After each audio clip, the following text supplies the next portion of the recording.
في علاقات بتبقى عاملة زي خيوط العنكبوت، مهما نحاول نصلحها نلاقيها بتشدنا أكتر، نحاول نخرج منها نلاقيها برضو بتشدنا.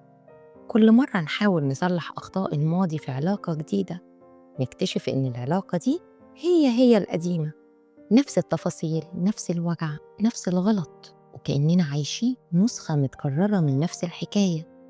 رغم إننا لما بدأنا العلاقة الجديدة كنا متأكدين إننا اتغيرنا، وإن المرة دي مش هنكرر اللي فات، لأن الشخص اللي قدامنا جديد مختلف.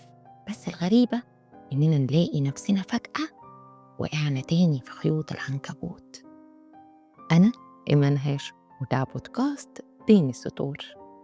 وساعتها بنقف ونتفرج على نفسنا كأننا بنتفرج على فيلم، عارفين إيه اللي هيحصل في المشهد اللي جاي بس مش قادرين نوقفه. وللأسف بنفضل نحاول نثبت للي حوالينا إن الغلطة الأولانية كانت غصب عننا، لكن التانية لأ، أكيد المرة دي إحنا متحكمين، إحنا فاهمين أكتر.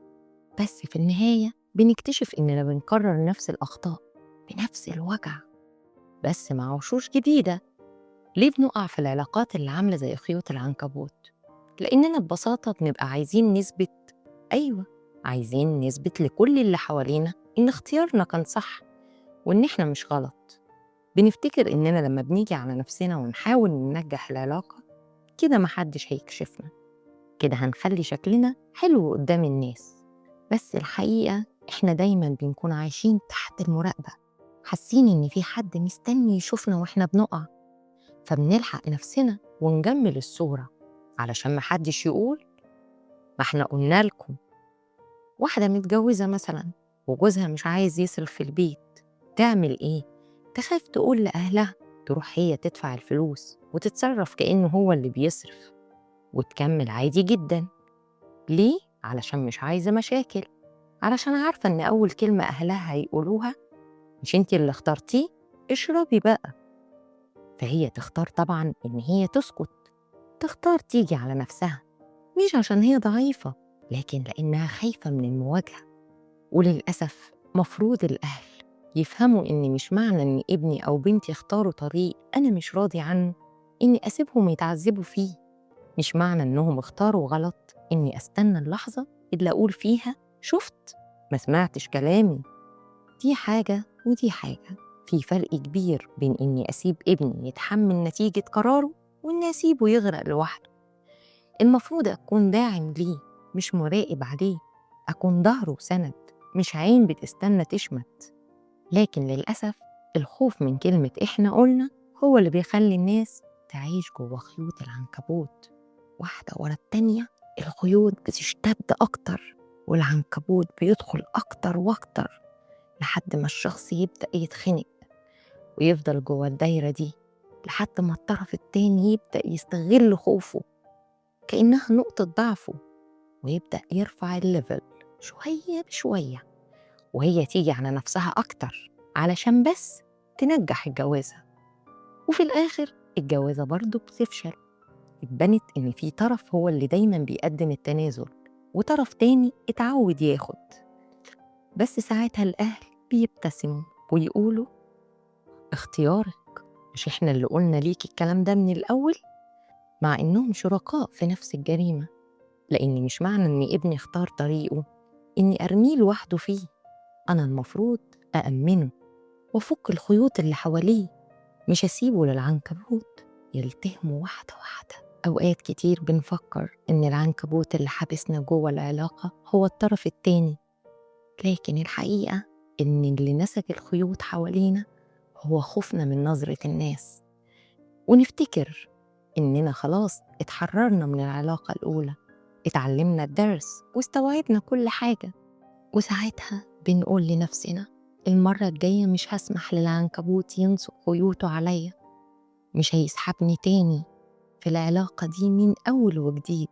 بس الغريبة إننا بندخل نفس العلاقة الجديدة بنفس أسلوب العلاقة القديمة، بنفس الهدوء، بنكتشف إننا بنعيش نفس اللي عشناه قبل كده، نفس المواقف، نفس التفاصيل، حتى نفس الوجع، كأننا بنتفرج على نفس الفيلم بس الأسماء مختلفة والأشخاص مختلفة، وساعتها بنقف قدام المراية ونقول الموقف ده حصل قبل كده بنفس الطريقة، حتى بنفس الرد وبنفس الوجع. ليه نفس المشهد بيتكرر تاني؟ ونسأل نفسنا السؤال اللي بيخوفنا، يا ترى مين اللي غلطان، هو ولا أنا؟ وللأسف نكتشف الحقيقة اللي بنخاف نواجهها، إن الغلطة من البداية كانت فينا إحنا اللي اتعودنا نكمل لوحدينا، اتعودنا نتحمل، نبلع الوجع ونقول مش مشكلة، المهم العلاقة تفضل واقفة.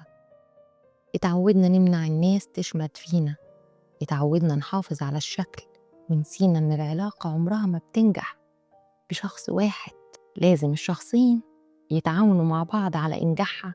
لكن اللي بيحصل شخص واحد اللي يفضل يشيل لغاية ما يتكسر واحدة واحدة، ونكتشف إن العلاقة التانية فشلت بنفس الأسباب اللي فشلت بيها الأولى، وساعتها نلاقي نفسنا راجعين للدايرة من تاني، بس المرة دي الوجع أهدى بس أعمق. نقف مع نفسنا ونسأل، هو أنا السبب؟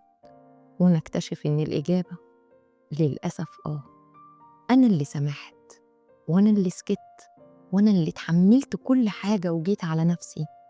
وكل سنة بتعدي بنكتشف أكتر إن إحنا اللي عملنا كده في نفسنا، إحنا اللي سمحنا لأي حد يستغل ضعفنا وأي حد يشمت فينا علشان بس نثبت إننا تمام، وإحنا من جوانا كنا بنقع أكتر.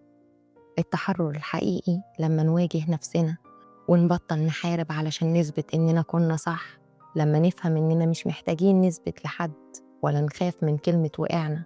التحرر لما تحب نفسك كفاية إننا ما نقبلش نتأذي ولا نعيش في وجع بس علشان نحافظ على صورة.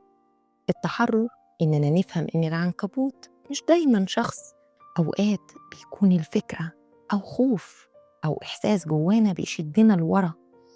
ولما تقطع أول خيط من الخيوط دي تبتدي ترجع لنفسك، ولما ترجع لنفسك هتفهم إن مفيش علاقة بتكمل من غير حب حقيقي، ولا حب حقيقي بيكمل من غير احترام للنفس.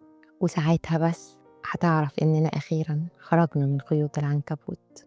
أحياناً خيوط العنكبوت بتكون جوانا، الخيوط دي إحنا اللي بننسجها بإيدينا، وإحنا اللي بنديها للطرف التاني علشان يحاربنا بيها ويسجننا جواها. بس بين السطور بنحاول نقراها، يمكن نقدر نقطع أول خيط ونلاقي نفسنا أخيراً خرجنا من الخيوط اللي إحنا بإيدينا نسجناها.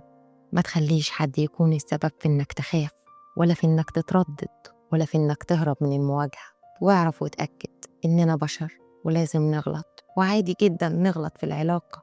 لكن الجريمة الحقيقية لما تسيب حد يمسك حواليك خيوط العنكبوت وانت واقف ساكت. كنتم مع إيمان هاشم، وده بودكاست بين السطور. أشوفكم على خير إن شاء الله، ويا رب كل علاقاتكم تكون ناجحة